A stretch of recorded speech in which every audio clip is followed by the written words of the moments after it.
संविधान एक दस्तावेज के रूप में कैसे, इसको अब हम जानते हैं।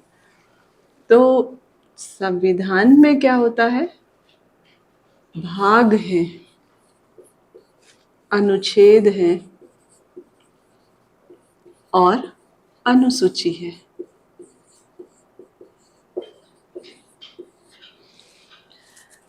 आपने पढ़ा है हर पुस्तकों में अध्याय होता है, उसके ऊपर टॉपिक लिखे होते हैं, ये अध्याय है, इतने अध्याय हैं। वैसे ही हमारे इस संविधान के पुस्तक में 22 भाग हैं। आप लिखते हैं कि 1857 की क्रांति असफल क्यों हुई, number 1, number 2, number 3, number 4, number 5, ऐसे। तो वैसे ही आप क्रमांक देते हैं, ऐसा ही सरल क्रमांक यहाँ पर भी दिया गया है अनुच्छेद के रूप में, जो कि 395 है। और फिर आप किसी चीज को बहुत डिटेल में बोलने के बाद में उसका सारांशीकरण करते हैं। वैसे ही ये 395 अनुच्छेद में जो रखे गए हैं उनको सारांशीकृत किया गया है, वही अनुसूची के रूप में है, जिसकी संख्या वर्तमान में 12 है। ये जो मैंने आपको बताया ये वर्तमान है।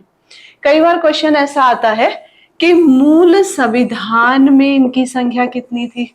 जब मूल शब्द लिख देता है तो बच्चे यहीं पर थोड़ा से समझ नहीं पाते हैं कि ये मूल मतलब क्या होगा।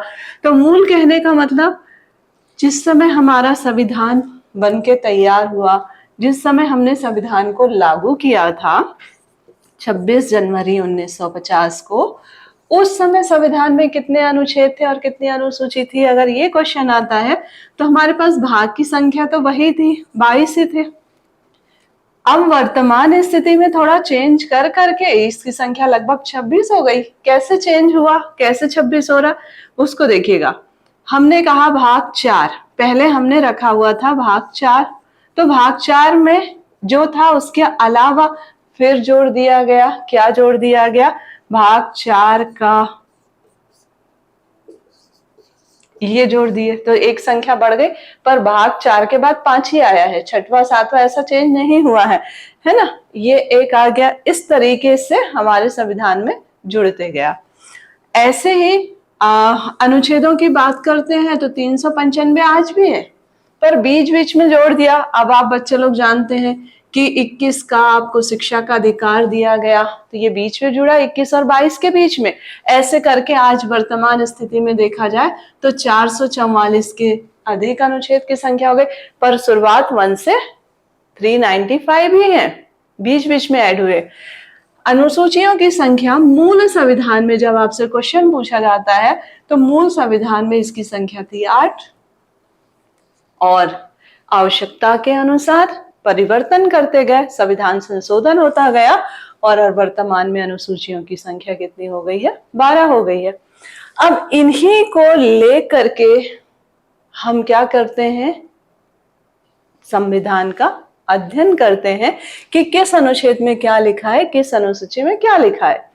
किसी व्यक्ति को या मैं ही कहीं रास्ते से जा रही हूं और मुझे किसी ने रोक दिया,